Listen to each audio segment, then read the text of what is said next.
से रास्ता नहीं निकलेगा। ये खोदने वाले लोग माइक को डालो भैया, सौहार्द खोदेंगे। और पहले भी गलत, क्योंकि जब हमारे देश में प्लेसेस ऑफ वर्शिप एक्ट पहले से मौजूद है और प्लेसेस ऑफ वर्शिप एक्ट इस बात की पाबंदी लगाता है कि किसी तरह की चीजों में इस तरह के खुदाई के काम न हो, लेकिन भारतीय जनता पार्टी जानबूझ करके इन मसलों को इसलिए उठा रही क्योंकि किसान के सवाल पर वो बात नहीं करना चाहते। अरे नीचे कर लो यार। भारतीय जनता पार्टी से किसान ये नीचे कि आपने तो किसान की आय दोगुनी की बात की थी, लेकिन किसान आज भी तकलीफ और परेशानी में है। जिस समय उसे डीएपी चाहिए था, डीएपी उपलब्ध नहीं था, खाद उपलब्ध नहीं थी, जो बीजों की कीमत बढ़ी है, कीटनाशक दवाइयों की कीमत बढ़ी है और बिजली का बिल लगातार बढ़ता चला जा रहा है। जो सिंचाई से लेकर के तमाम इंतजाम थे वो सरकार करने में नाकाम रही है। और अगर फसल तैयार भी किसान कर रहा है तो उसको कीमत कहाँ मिलेगी, उसके लिए और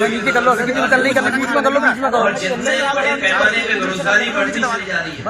मैं तो देख दूंगा, तुम पकड़ लो, आईडी पकड़ लो, मैं तो देख दूंगा मैं दोनों पकड़ ले रहा हूँ। अगर हम 17 साल का हिसाब किताब लगाएं तो इस सरकार ने बेरोजगारी बढ़ाई है, न नौकरी है न रोजगार है। तो इन तमाम सवालों से ध्यान हटाने के लिए जानबूझ करके सरकार इस तरह की खुदाई के कार्यक्रम कर रही है। और आज अगर भारतीय जनता पार्टी के अंडरग्राउंड जो पॉलिसी बनाते हैं, ये पाइपलाइन जो अंडरग्राउंड पड़ती है, उसी तरह भारतीय जनता पार्टी की विचारधारा अंडरग्राउंड अंदर ही अंदर काम करती है।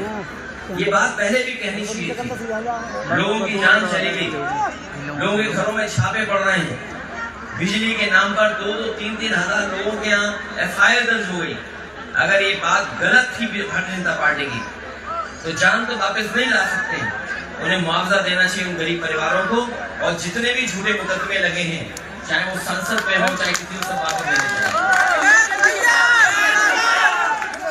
सांसद के खिलाफ करोड़ों की रिकवरी जारी की गई है संभल में, सांसद के खिलाफ।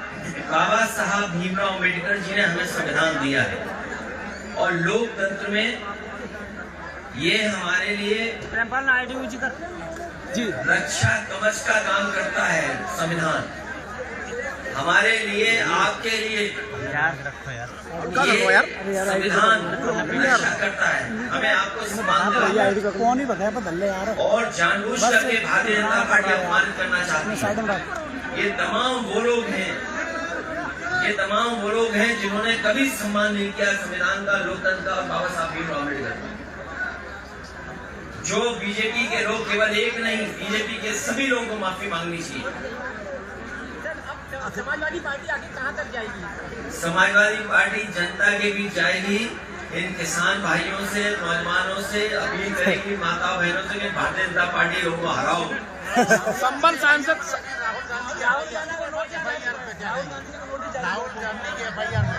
देखिए, भारतीय जनता पार्टी जानबूझ करके ऐसी बहस छेड़ना चाहती है देश में जिससे उसे लाभ मिले। वो लोकसभा परिसर की घटना है। कई बार लोकसभा परिसर में ऐसी घटनाएं हुई हैं जिसमें FIR दर्ज नहीं हुई। आपको याद होगा लोकसभा में तुम कर नहीं पाओगे, वो 1 करोड़ लेकर आए थे और उन्होंने टेबल पर रख दिया था लोकसभा में। क्या उस समय FIR दर्ज नीचे करो, ये एक JPC के माध्यम से चर्चा कर जो कार्रवाई करनी थी वो विधान लोकसभा के अंदर हुई। लेकिन ये जानबूझ करके भारतीय जनता पार्टी लोगों को डराना चाहती है। FIR से, झूठे मुकदमों से कोई डरने वाला नहीं है। भारतीय जनता पार्टी आतंकवादी संगठन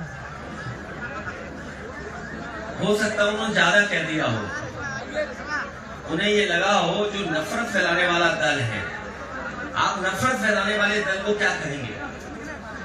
जो दल ये जानता हो कि इस घटना के बाद लोगों की जान चली जाएगी, उस दल को आप क्या कहेंगे? ऊपर करो। केवल एक जगह नहीं, कई उदाहरण में जहाँ पर भारतीय जनता पार्टी ने इस तरह नफरत फैलाने का काम किया है। भैया संभल में मंदिर जगह जगह निकल रहे हैं और शहरों में भी ये स्थिति बनती है। ये फिरोजाबाद तो बहुत पुराना शहर है, यहाँ अगर खोद दो तो न जाने क्या मिले। कहीं ऐसे भाजपा के नेता है उनके घर घुस जाए तो न जाने क्या मिलेगा उसके अंदर। भाजपा के नेताओं के भी घर घुस जाए तो न जाने क्या मिलेगा उसके अंदर। मान लो भगवान श्री कृष्ण को याद कर रहे हैं, 5000 साल हुए भी, 5000 साल ही हुए क्या स्वामी जी, कितने साल हो गए? 5000 साल की तो हम इतिहास जानते हैं। ये धरती 1 लाख साल से है और मनुष्य कब से आ रहे कब से जा रहे हैं, तो कहीं खोद दोगे क्या ना मिल जाए वहां पर। सर संभल सांसद जी पे बिजली चोरी कर कोई मुकदमा पर लगा। अरे पत्रकार साथी, जालौन में एक पत्रकार ने भारतीय जनता पार्टी के खिलाफ न्यूज निकाल दी, उसके कपड़े उतार दिए थे, उसे नंगा कर दिया। उस बात में नहीं गई है, उस बात में नहीं गई है, ये बिकाऊ है। ये देखिए, ये सब सोशल मीडिया का जमाना है। अब आगे की रणनीति क्या भैया? आगे ऐसा की नहीं जो चीजों को ना जानता हो, इन चीजों को कैसे ये फेस सब करेंगे? नौजवान जानते हैं।